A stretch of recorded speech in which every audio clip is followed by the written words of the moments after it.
जहां पूरे देश में अमृत महोत्सव के रूप में 2 अक्टूबर से लेकर के 14 नवंबर तक लोगों के लिए जो है वो जागरूकता फैलाने का काम किया जा रहा है, वहीं डालसा और नालसा भी की तरफ से भी किस तरीके के लेकर के इस महोत्सव को मनाने की तैयारी है। तो हमारे साथ खुद चीफ जुडिशियल मजिस्ट्रेट मंगलेश जी हैं और डालसा के जो है वो सेक्रेटरी भी हैं, और उन्हीं से हम जानने की कोशिश करते हैं सर किस तरीके से मना रहे हैं इस महोत्सव को। 2 अक्टूबर से लेकर के 14 नवंबर तक नालसा और हादसा के मार्गदर्शन में हम लोग ये आज़ादी का अमृत महोत्सव मनाते हैं। हमारी कोशिश ये है कि जन जन तक ये संदेश है कि यदि आप गरीब हैं या वंचित क्षेत्र से या वंचित कैटेगरी से आप आते हैं या किसी डिजास्टर्स के विक्टिम हैं, तो आपको कानूनी सहायता आपसे दूर नहीं है। आपको कानूनी सहायता मुफ्त में मिलेगी और हर स्टेज पे मिलेगी। ऐसा नहीं है कि आपको जब केस का ट्रायल होगा तभी कानूनी सहायता मिलेगी या जब आप एप्लीकेशन देंगे उसके बाद आपको मिलेगी, नहीं। आप केस करने के लिए भी किसी और तरीके की दिक्कत आपको हो रही है, आपको वेलफेयर स्कीम्स के बेनिफिट्स नहीं मिल रहे हैं, कहीं आप पहुंच नहीं बना पा रहे हो कि किसी डिपार्टमेंट में, हर तरीके से आपको मुफ्त कानूनी सहायता यहाँ से मिलेगी। लगभग बात करें जाए सर, जितना जो है वो गाँव में जा करके जागरूकता बनाएंगे इस तरीके से, उतने लोगों को जो है वो फायदा पहुँचाने का काम किया जाएगा। अभी हमें निर्देश मिले हैं कि हर गांव में कम से कम इस पीरियड में 3 बार जागरूकता कार्यक्रम आपको चलाना है। और आपको ये जानकर खुशी होगी कि फरीदाबाद में 100 से ज़्यादा गांव में अभी तक 3 या 3 से ज़्यादा बार हम लोग जागरूकता कार्यक्रम आयोजित कर चुके हैं। कुछ एक गाँव बच रहे हैं, कोई एक गाँव ऐसा नहीं बचे हुए जहाँ पर एक बार भी कार्यक्रम आयोजित नहीं हुआ हो, और कुछ एक गाँव ऐसे बचे हुए हैं जहाँ पर 3 या 3 बार से ज़्यादा कार्यक्रम नहीं हुआ। अक्सर देखा जाता है सर, कहीं कहीं छोटे बच्चे जो हैं वो संलिप्त हो जाते हैं, चाहे फिर वो अवैध शराब के धंधों का काम हो, चाहे फरीदाबाद में कई ऐसी जगह हैं जहाँ पर इस तरीके के बच्चे जो हैं वो संलिप्त पाए जाते हैं परिवारों, उनके लेकर के कुछ कोई सख्त कार्रवाई, सख्त निर्देश होना चाहिए। आपको ये अच्छा लगेगा सुन करके कि हमने फरीदाबाद में चाइल्ड बेगर्स फ्री अभियान की शुरुआत की हुई है एक NGO सेल्फ फाउंडेशन के साथ मिलकर। उसमें हम लोग अलग अलग जगह पर जाते हैं, इनको आइडेंटिफाई करते हैं और जुवेनाइल पुलिस ऑफिसर हर थाने में होते हैं, उनको लेकर के उनको रिहेबिलिटेट करने की कोशिश करते हैं। 1-2 बार तो हम लोग उनको वार्निंग दे के छोड़ देते हैं, उनके माँ बाप को हैंड ओवर कर देते हैं कि आप उनको संभाल लें, और यदि आप नहीं संभाल पाते हैं तो उसमें हम लोग FIR के लिए निर्देश दिए हुए हैं पुलिस को। सेक्शन 76 है जुवेनाइल जस्टिस एक्ट का, वो कहता है कि यदि कोई भी व्यक्ति चाइल्ड बेगर्स करवाता है या उसमें किसी तरीके से संलिप्त होता है, अपेट करता है उसको, तो उसको सज़ा दी जाएगी, 5 साल की सज़ा का प्रावधान है उसमें।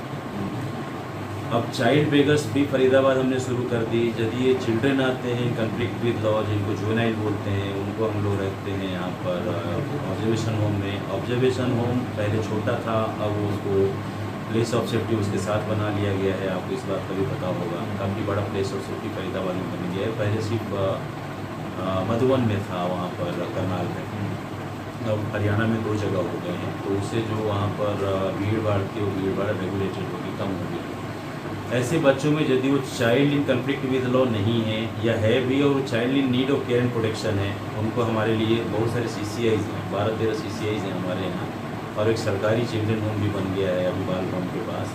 तो उसमें हम लोग उनको रखते हैं तब तक के लिए जब तक उनको रिहेबिलिटेट किया जा सके। और बहुत सारे ऐसे बच्चे हैं जो वहाँ रहते रहते उनको रिस्टोर किया गया है, उनके पेरेंट्स आ जाते हैं, मिल जाते हैं, या अदरवाइज उनको कहीं पढ़ा लिखा के, क्योंकि उनकी पढ़ाई भी होती है वहाँ पे, पढ़ा लिखा के उनको ठीक जगह पर उनको सेट करवा दिया जाता है। तो इस तरीके से सारी संस्थाओं के साथ मिलके हम लोग इस काम में लगे हुए हैं। हर 15 दिन में हम लोग CCI का विजिट करते हैं, इंस्पेक्ट करते हैं उनको कि यहाँ पर कोई इलीगल एक्टिविटी नहीं हो रही है। और ऑब्जर्वेशन होम में हम लोग महीने में 1 बार जाते हैं, वो तो हम जाते हैं 1 बार, जुवेनाइल जस्टिस बोर्ड जाती है वहाँ पर महीने में 1 बार। इसी तरीके से जहाँ जहाँ के भी लोग होते हैं, वहाँ बच्चे होते हैं, वहाँ के भी बोर्ड के मेंबर्स या बोर्ड आता है वहाँ उनको इंस्पेक्ट करने के लिए। तो लगातार उनकी मॉनिटरिंग चल रही है। ये सिर्फ हमारी जुडिशरी की नहीं है, उनके और भी चिल्ड्रन से रिलेटेड इंस्टीट्यूशंस हैं, वो भी टाइम टू टाइम, जो DCPO है वो भी टाइम टू टाइम उसको इंस्पेक्ट करके रखता है। एक सर, डालसा ने बीच में जानवरों को लेकर के भी मुहिम शुरू करी थी, उसको लेकर के क्या कुछ किया जा रहा है? कोविड के टाइम में आपने देखा होगा कि जब किसी के पास राशन नहीं था, खाने पीने के लिए कुछ नहीं था, उस समय जानवर सबसे ज़्यादा तंग थे, क्योंकि कोई बाहर निकल नहीं सकता था, कोई उनको कुछ खिला नहीं सकता था। तो उसमें डालसा ने सरकारी गैर सरकारी संस्थाओं के साथ मिल करके जानवरों को खिलाने पिलाने के लिए, ताकि वो भूखे ना मरे, ये अपना कार्यक्रम शुरू किया था। लेकिन अब उसकी ज़रूरत है नहीं, क्योंकि सारी बाज़ार सारे जगह खुल चुके हैं और उनको इस तरह कोई दिक्कत नहीं है। अभी आगे यदि कोई ज़रूरत पड़ेगी तो हम उसमें जैसे जो डॉग्स होते हैं, स्ट्रीट डॉग्स होते हैं, इस तरीके के जो भैंसे होते हैं, जो सांड होते हैं, उनको रेगुलेट करने के लिए म्यूनिसिपैलिटी के साथ मिल करके, ताकि वो लोगों को मारे नहीं, रोड पर एक्सीडेंट का कारण ना बने, उसके दिशा में हम लोग कोशिश करें। इसी बात को लेकर के मैंने सवाल किया था सर कि कल परसों खेड़ी गाँव में इस तरीके से बुजुर्ग महिला को एक सांड के द्वारा मार दिया गया, लेकिन नगर निगम जो है वो अपनी आप नहीं करता है। पूरे फरीदाबाद के हाल रोडों की बात कर जाए, हाईवे की बात कर जाए, तमाम आवारा पशु जरूर इसी तरीके से। हाँ, उसमें आप लोग उसमें कंप्लेंट दीजिए, उसमें नेसेसरी एक्शन लिया जाएगा। ये तो होता ही है, ऐसे होना नहीं चाहिए। तो ये चीफ जुडिशियल मजिस्ट्रेट मंगलेश जी हैं और डालसा के जो है वो सेक्रेटरी हैं। उन्होंने साफ तौर से कहा कि जिस तरीके से भारत उत्सव महोत्सव जो है वो लगातार इसको लेकर के इनकी तैयारी है, इनकी टीम जो है वो गांव-गांव जा कर के लोगों को जो है वो जागरूक करने का काम करेगी। जिसको भी इनकी ज़रूरत होगी उस ज़रूरत के हिसाब से जो है वो उसकी सहायता उपलब्ध करवाने का ये कार्य करेंगे। फरीदाबाद से अनिल राठी, पंजाब केसरी। हमसे जुड़े रहने के लिए हमारे YouTube चैनल को सब्सक्राइब करें और नई वीडियो की नोटिफिकेशन के लिए बेल आइकॉन को दबाएं।